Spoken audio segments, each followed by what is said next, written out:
Students, कैसे हो आप सब लोग। आज की वीडियो में मैं ग्लाइकोलाइसिस की बहुत इंपॉर्टेंट ट्रिक बताने वाला हूं, तो इस वीडियो को आखिर तक जरूर देखना। चलिए शुरू करते हैं कुछ इंपॉर्टेंट बातों के साथ में। जैसे ग्लाइकोलाइसिस में एक ग्लूकोज मॉलिक्यूल से दो पाइरुवेट के मॉलिक्यूल बनते हैं। इसमें टोटल 2 एटीपी प्रोड्यूस होते हैं और टोटल 2 फेज होते हैं, जिनमें एक फेज को इन्वेस्टमेंट फेज और दूसरे को पे ऑफ फेज कहते हैं। इसको एमडेम मेयर ऑफ पाथवे भी कहा जाता है, ये साइंटिस्ट के ऊपर नाम दिया गया है। और इसमें टोटल 10 स्टेप्स होते हैं। चलिए अब इसको याद कैसे करना है, बहुत इजी वे में। देखिए, हमें एक नेमोनिक लिखना है या एक सेंटेंस लिखना है जो है good girl friend fill dirty glass buy 3 pens 2 pencils play piano. मतलब कि good girlfriend fill dirty glass buy 3 pens 2 pencils and play piano. ठीक है, ये हमको याद हो गया।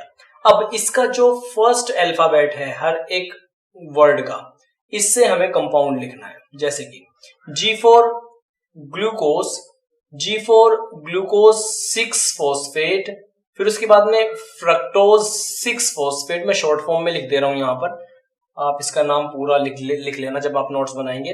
फ्रक्टोज 6 फॉस्फेट, उसके बाद फ्रक्टोज 1,6 बिस फॉस्फेट या बाइफॉस्फेट।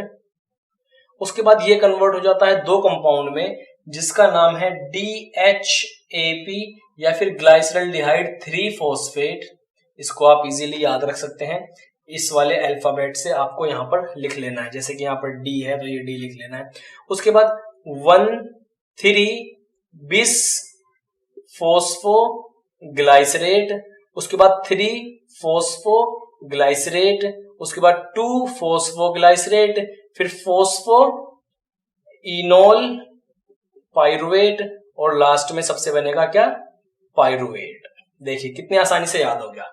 GGFFDG, इन सब इस तरह से आपने अल्फाबेट लिख लिए और फिर इनके अल्फाबेट से कंपाउंड के नाम लिख लिए।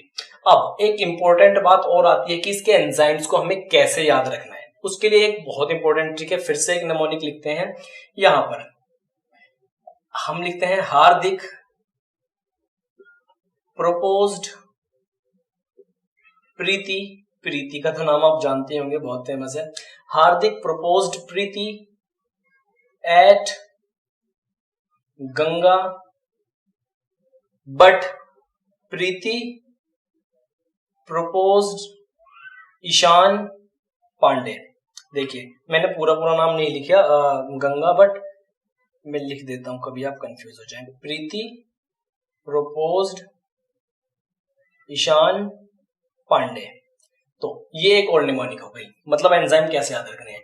H फॉर हेक्सोकाइनेज, फिर P फॉर जो फॉस्फोग्लूकोज आइसोमरेज, फिर उसके बाद में है यहाँ पर फॉस्फोग्लाइसरेट, इस तरह से करके एल्डोलेज है, फिर G3P इसका कुछ इस तरह से एंजाइम है, और फिर उसके बाद फॉस्फोइनोलेज एंजाइम है। इस तरह से आप इनके फर्स्ट अल्फाबेट से एंजाइम के नाम भी याद रख सकते हैं। आपको स्क्रीन पर सारे एंजाइम के नाम दिख रहे होंगे। फर्स्ट अल्फाबेट से आप एंजाइम के नाम भी याद रख सकते हैं।